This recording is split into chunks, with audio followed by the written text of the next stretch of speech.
সন্তান মায়ের দুধ খায়া থাকো 2 বছর, তুমি যদি এক বাবার হাতে বড় হয়ে থাকো, এই বন্ধু আমি অনুরোধ করলাম জিন্দেগিটাকে মোবাইল থেকে আলাদা করো।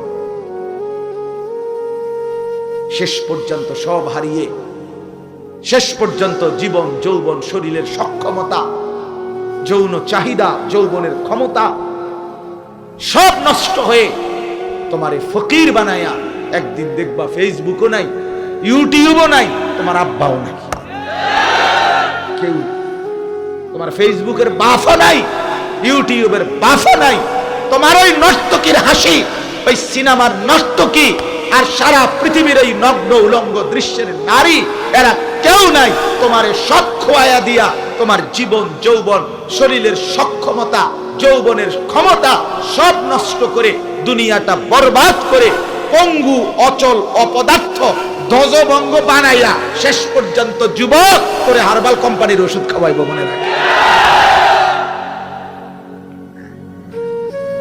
হার্বাল কোম্পানির ওষুধ চেনেন না? ওই যে লাল পোস্টার দেখেন না, দেন দিয়ে লাগায় 30টা করে লাগাই, এবং সবটি লাল পোস্টার, মানে রেড অ্যালার্ট। আসো যুবক, যারা নষ্ট হয়ে গেছে, আইও আমরা ঠিক করে দিলাম।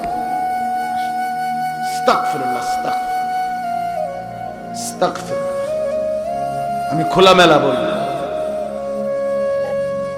সাফ বললাম, গুনাহ অন্ধকার করে দেয়, অন্ধকারে সুখ মিলে না, অন্ধকারে স্বাচ্ছন্দ্য মিলে না, অন্ধকারে তৃপ্তি মিলে না, আলোতে সুখ আছে, আলোর মধ্যে তৃপ্তি আছে। এই জন্য মানুষ কারেন্ট চলে গেলে ইন্নালিল্লাহ পড়ে, মানে মুসিবত। আলো আসলে মানুষ আলহামদুলিল্লাহ বলে, মানে এটা খুশি। এই জন্য অন্ধকারের মধ্যে সুখ নাই বন্ধু। এই জন্য খোদার কসম, প্রত্যেকটা গুনাহ অন্ধকার, আর সেই অন্ধকারে সুখ মিলে না, তৃপ্তি মিলে না। আমার এই ছোট্ট জীবনে আমি অসংখ্য যুবকের সাথে কথা বলছি, অসংখ্য অসংখ্য অসংখ্য যুবকের চিঠি, কাগজের লেখা কত কথা আমার পকেটে সব সময় কাগজ আছে, সব সময়। এই যে দেখেন, কোনো না কোনো কাগজ আছে আমার সব সময় থাকে। আমি অনেক নওজোয়ানের অনেক কাগজের লেখা অনেক কিছু পড়ি, মানে লিখে দেয় আর বিভিন্ন কিছু জানা, হালাত, দোয়া চায়, ব্যক্তিগত অবস্থা, এটা কাউরে বলে না, দোয়ার আশায় হয়তো অনেকে বলে। আমার বন্ধু সুখে নাই, নারীতে আসক্ত যুবক সুখে নাই, জুয়ায় আসক্ত যুবক সুখে নাই। অশ্লীল ছবি দেখে নিজের হাতকে যারা নষ্ট করলো, নিজের লজ্জাস্থানকে যারা নষ্ট করলো, খোদার কসম দুনিয়ার সুখ উঠে যাবে, আখিরাতের সুখ উঠে যাবে। ইন্নাল্লাযীনা ইউহিব্বুনা আন তাশিআল ফাহিশাতু ফিল্লাযীনা আমানু, আল্লাহ বলছেন নিশ্চয়ই যারা মুসলমানদের সমাজে, ইমানদারদের পরিবেশে, মুসলিম জনগোষ্ঠীর মাঝে যারা অশ্লীলতা, বেহায়াপনা ছড়িয়ে দিচ্ছে, প্রসার করছে, খোদার কসম আল্লাহর কোরআনে আল্লাহ বলেন সূরা নূরের, লাহুম আযাবুন আলীমুন, তাদের জন্য রয়েছে ভয়ানক আযাব। কোথায়? আল্লাহ কোরআনে বলছে ফিদ দুনিয়া ওয়াল আখিরা, দুনিয়াতেও আখিরাতে। কিন্তু এবং আল্লাহ বলেন আল্লাহু ইয়ালামু, কাকে কিভাবে আযাব দিচ্ছে আল্লাহই জানে, ওয়া আনতুম লা তা'লামুন, কিন্তু তোমরা সবাই জানো না। একাকিত্বের কত জনের চোখের পানি তুমি টের পাও না, তুমি জানো না, তুমি জানো না। নর্তকীর হাসি হাসি না, ফরমালিন। কি ফরমালিন? নর্তকীর হাসি, বেহায়া, বেপর্দা, বেশরম নারীর হাসি, ওইটা খোদার কসম হাসি না। তুমি ল্যাবে পাঠাও, রিপোর্টে ফরমালিন আসবে, ফরমালিন। ধোঁকা, ধোঁকা, ধোঁকা দিচ্ছে, তোমাকে প্রতারিত করছে। আল্লাহ আমার নওজোয়ানদেরকে মাফ করে দেন। যুবক ভাই, ফিরতেই হবে, ভাই বুঝে। এখন আর নাই তো, চিরেই সব হারিয়ে অল্প সময়। আল্লাহ তাআলা আমাদেরকে বিবেক দান করে। তো বলতেছিলাম, আল্লাহর নবী সাল্লাল্লাহু আলাইহি ওয়াসাল্লাম বলেন, যখন রমজান আসে জান্নাতের দুয়ার খুলে যায়, রহমতের দুয়ার খুলে যায়। গুল্লিকাত আবওয়াবুন নার, জাহান্নামের সমস্ত দরজা বন্ধ করে দেয়া হয়। আসুলসিলাতিশ শায়াতিন, শয়তান, সমস্ত শয়তানকে শেকলে আবদ্ধ করা হয়। তাইলে আল্লাহর নবী সাল্লাল্লাহু আলাইহি ওয়াসাল্লাম এত বড় মর্যাদার কথা শুনাইলেন, আল্লাহ তাআলা এত বড় মর্যাদার কথা শুনাইলেন, তাহলে আল্লাহ এবং তার রাসূল কোরআন এবং সুন্নাহর মধ্যে রমজানের এত এত মর্যাদা, এত এত বৈশিষ্ট্য বললেন, শুধুই কেবল এই সাদা মাঠা ভোর রাত্রে ভাত খাবেন আর সন্ধ্যাবেলায় ইফতার করবেন, শুধুই এটুকুর জন্য না। এই কথাটাই বুঝাইতে চাই, অনেক গুরুত্বপূর্ণ। কিন্তু মূল প্রথম কথা হলো কি, আমি যে কথা দিয়ে শুরু করছি, যে মূলত হলো দেখার বিষয় হলো দিলের মধ্যে কি। যার দিলে আখিরাত তার রমজান একরকম, যার দিলে দুনিয়া তার রমজান কি আরেক। যে নারীর দিলে দুনিয়া, সে যদিও ভোর রাত্রে ভাত খাইছে, সন্ধ্যায় ইফতার করবে, কিন্তু তার কলিজার ভিতরে যেহেতু দুনিয়া, এজন্য তার রমজান হলো ঈদের একদিনের প্রস্তুতির জন্য 30 দিন। তার ফিকির হলো এই 30 দিনকে দেওয়াই হয়েছে ওই ঈদের একদিনের জুতা, শাড়ি, ব্লাউজ, গহনা, অলংকার এবং অন্যান্য আত্মীয় স্বজনের সবার কাপড় চোপড়। ওই উত্তরের ঘরের ভাবি জুতা কিনবো, ভাবি কত যাবেন? হ্যাঁ মা যাবেন, আপনি আমার না লইয়া যাবেন, এটা কথা নি করো দৌড়বেনি, যে এত বছর আমরা এক লগে যাই।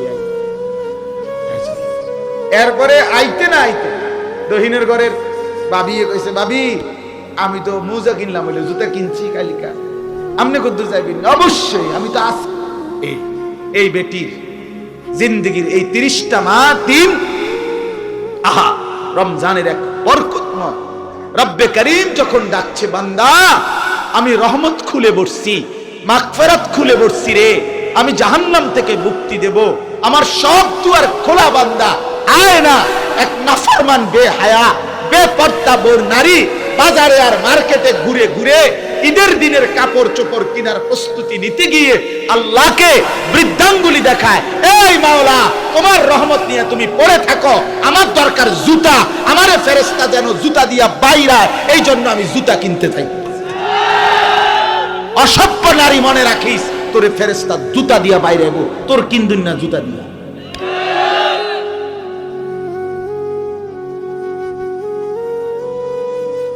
আশ্চর্য, এতটা খামখেয়ালির জন্য আল্লাহ তাআলা মাহে রমজান দেন নাই। ইয়া আইয়ুহাল্লাযীনা আমানু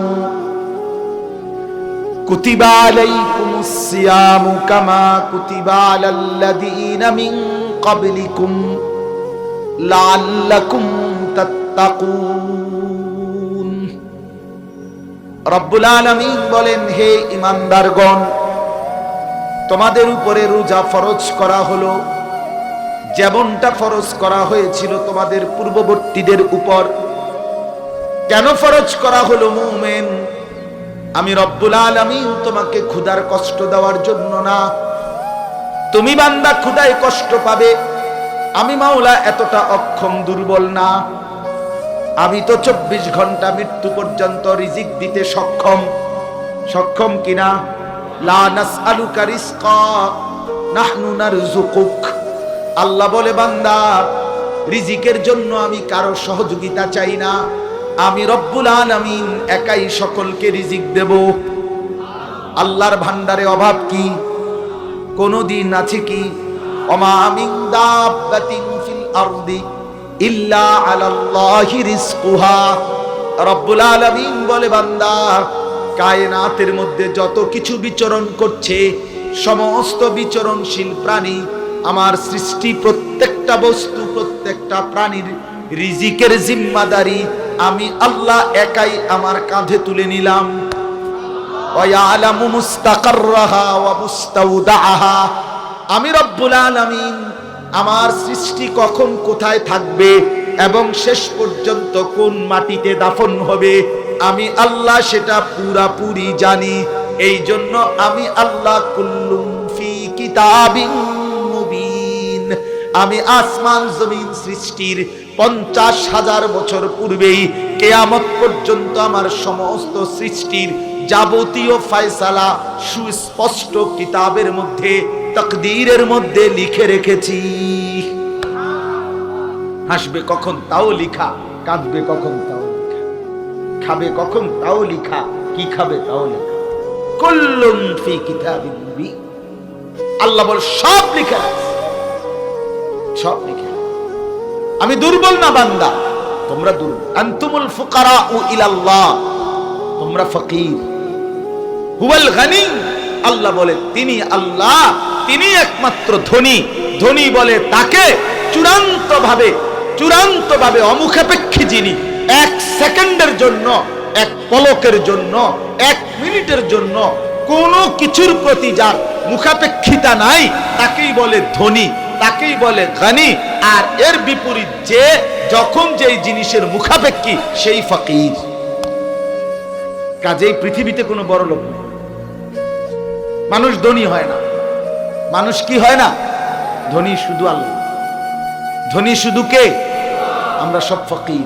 আনতুমুল ফুকারা, আল্লাহ বলছে তোমরা সব ফকির, সব ফকির। আপনারা বলেন, এখানে একজন মানুষ বলেন যে ধনীর সংজ্ঞা কি? সর্বনিম্ন কত টাকাকে বলে ধনী? মানে ধনী হওয়ার মাপকাঠি কত? 1 কোটি টাকা? বলেন ভাই, যারা SSC pass, inter pass, honours পড়েন, আপনারা আপনাদের কোনো বই থেকে, যারা আপনার ব্যবসায় শিক্ষা পড়েন অথবা যারা অন্যান্য বইপত্র পড়ছেন, বলেন কোন বইতে এটা লেখছে ধনীর সংজ্ঞা? কত টাকা হলে ধনী বলে? বিল্ডিং কয় তালা হইলে তারে বড় লোক করে? 4 তালা, 2 তালা? তো তাইলে ধনীর কোনো সংজ্ঞা নেই। সম্পত্তিটা আপেক্ষিক। আপনার 4 তালা, তো নিচতলাওয়ালা আনা মনে করে আপনি ধনী, কিন্তু যার বাড়ি 20 তালা, এটা তো আপনার গণা তো ধরে ফালতু মাতবুরি কথা বলেন না। আপনি গাড়ি চলেন, আপনার গাড়িটার দাম যদি হয় 10 লাখ টাকা, তো যার গাড়ি 1 কোটি টাকা, তো আপনি এটারে প্লাস্টিক। বাস ওলাই তো কয় প্রাইভেট কারকে প্লাস্টিক। বাসের যে হেল্পার দরজার লগে যাইতে দাঁড়ায় থাকে কন্ট্রাক্টর, তে তো ড্রাইভারের কয় ওস্তাদ আমি প্লাস্টিক। আরে কিরে ডাকাই, তুই কি কর? ঢাকা শহরে তো অ্যাভেলেবেল কোথায়? ওস্তাদ বামে প্লাস্টিক, বামে বলে প্লাস্টিক বলে। আমি যে গাড়িতে চলি, ও প্রবক্স, মানে প্রাইভেট কারের মধ্যে জাপানি সবচেয়ে কম দামি যেটা, এটা এর থেকে কম দামি আর নাই। হ্যাঁ বাস্তব। তো এইটাতে আমার পরিচিত একজন জাপানি, উনি বলছে হুজুর আপনি যে গাড়ি চলেন, এগুলো আমাদের জাপানেও এখানে এগুলো দিয়ে ছাগল টানে। কসম উনি বলছে।